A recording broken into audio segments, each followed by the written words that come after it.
हरे कृष्णा आप सभी को। तो चलिए शुरू करते हैं भगवत गीता आप सभी के लिए, और दादी अम्मा और बुआ जी को भी सुनाएंगे और मेरे लिए। आपको भी सुननी है। यस। खूब पढ़े लिखे बेटा मेरा खूब। तो चलिए अब शुरू करते हैं भगवत गीता सुनाना।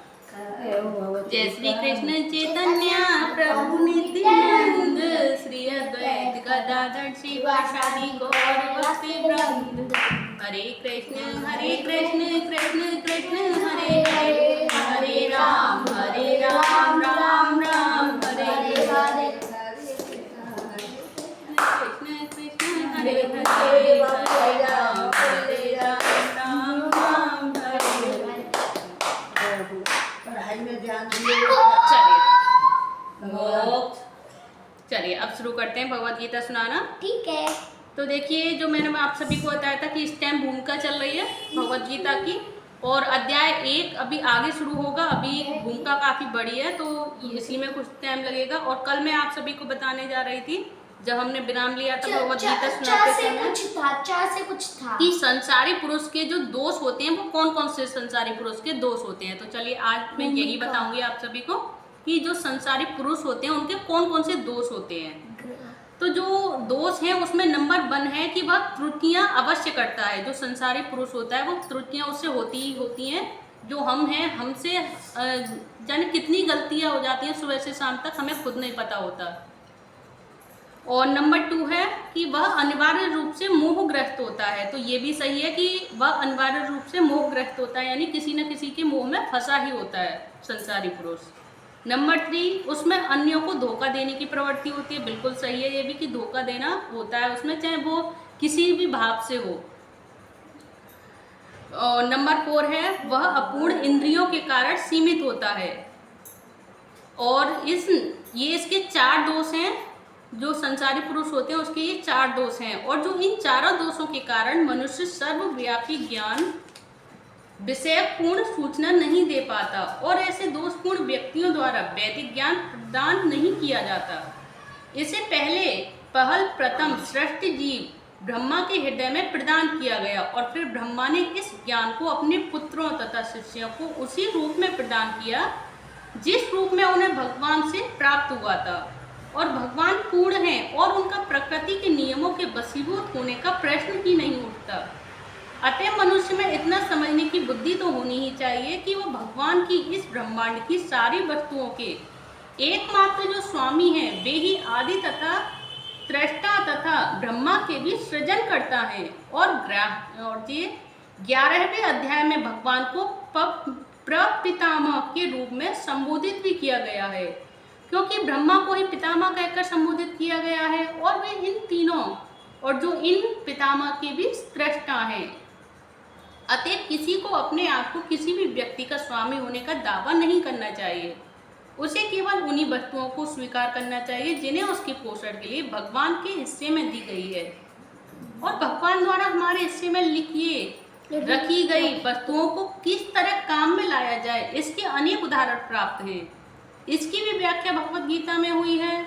और प्रारंभ में अर्जुन ने निश्चय किया कि वह कुरुक्षेत्र के युद्ध में नहीं लड़ेगा, और यह उसका अपना निर्णय है। अर्जुन ने भगवान से कहा कि वह अपने ही संबंधियों को मारकर राज्य का भोग नहीं करना चाहता, और यह निर्णय शरीर पर आधारित था, क्योंकि वह अपने आप को शरीर मान रहा था और अपने भाइयों, भतीजों, सालों, पितामहों आदि को अपने शारीरिक संबंध या विस्तार के रूप में ले रहा था।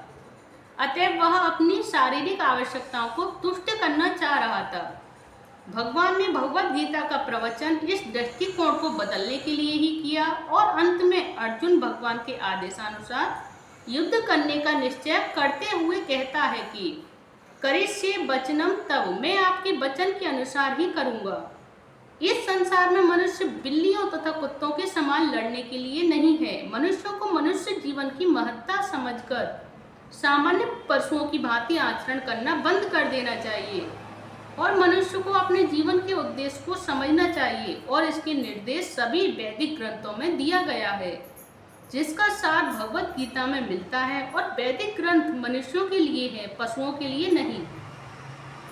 एक पशु दूसरे पशु का वध करे तो कोई पाप नहीं लगता, लेकिन यदि मनुष्य अपने अनियंत्रित स्वादेंद्रियों की तुष्टि के लिए पशुवध करता है तो वह प्रकृति के नियम को तोड़ने के लिए उत्तरदायी है।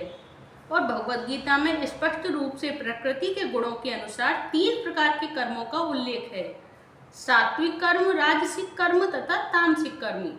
इसी प्रकार से आहार के भी 3 भेद होते हैं, सात्विक आहार, राजसिक आहार और तामसिक आहार।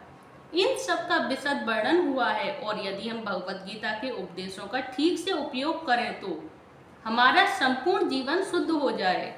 अंततः हम अपने गंतव्य को प्राप्त कर सकेंगे जो इस भौतिक आकाश से परे है। यद गत्वा न निर्वतन्ते तद धाम परमम मम, जिसका अर्थ है कि यह गंतव्य सनातन आकाश या नित्य चिन्मय आकाश कहलाता है। और इस संसार में हम पाते हैं कि प्रत्येक पदार्थ क्षणिक है, यह उत्पन्न होता है, कुछ काल तक रहता है और कुछ गौण वस्तुएं उत्पन्न करता है और क्षीण होता है और अंत में लुप्त हो जाता है। भौतिक संसार का यही नियम है, चाहे हम इस शरीर का दृष्टांत लें या फल का या किसी अन्य वस्तु का, किंतु इस क्षणिक संसार से परे एक अन्य संसार है जिसके विषय में हमें जानकारी है। उस संसार में अन्य प्रकृति है जो सनातन है। जीव को भी सनातन बताया गया है और 11वें अध्याय में भगवान को भी सनातन बताया गया है। हमारा भगवान के साथ घनिष्ठ संबंध है और चूंकि हम सभी गुणात्मक रूप से एक हैं और सनातन धर्म, सनातन धाम, सनातन भगवान तथा सनातन जीव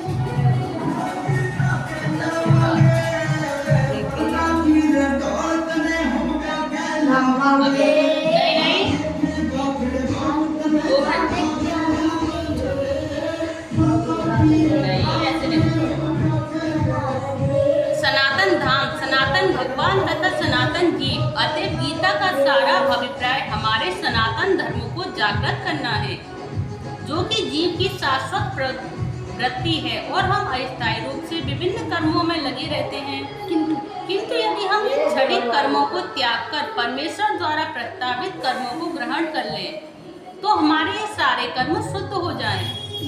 यही हमारा शुद्ध जीवन कहलाता है। आ रही है आवाज? अब आ रही है?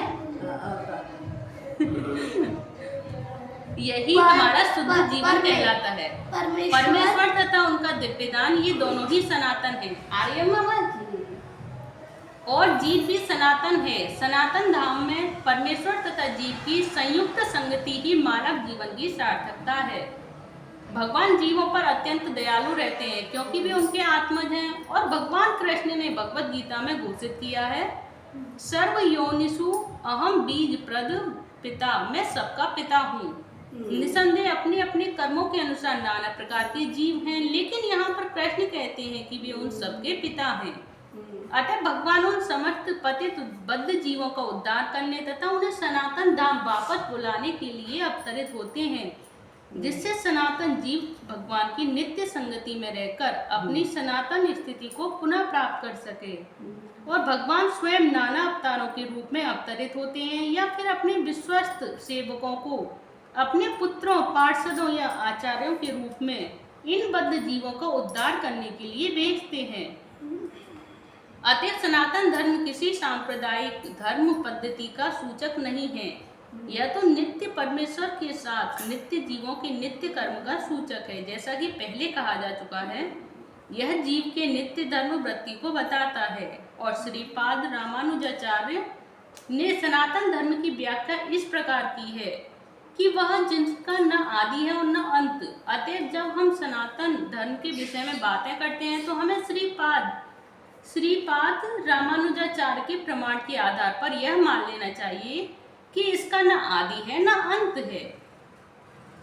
तो चलिए अब मैं यही विराम लेती हूँ और इससे आगे का मैं कल बताऊंगी, जिसमें कि आगे सनातन धर्म से जुड़ी ही बातें हैं कि सनातन धर्म वो भी सनातन धर्म क्या है और ये सनातन धर्म किससे जुड़ा हुआ है, तो इसकी जानकारी हम कल लेंगे। तो आज के लिए इतना ही और आज हम यही विराम लेते हैं, कल यहीं से शुरू करेंगे। और ये जितना मैंने आज सुनाया आप सभी को, जो सांसारिक पुरुषों के जो दोष बताए हैं, जो आप सभी को मैंने सुनाए हैं, ये आप सभी को कैसे लगे, अच्छे लगे या समझ में आए या नहीं आए, और अगर आए हो तो प्लीज़ कमेंट बॉक्स में हरे कृष्ण जरूर लिखें। और अगर आप सभी को ये पूरी जो मैं भगवत गीता डेली सुनाती हूँ अच्छी लगती हो तो प्लीज़ कमेंट बॉक्स में ज़रूर बताएं।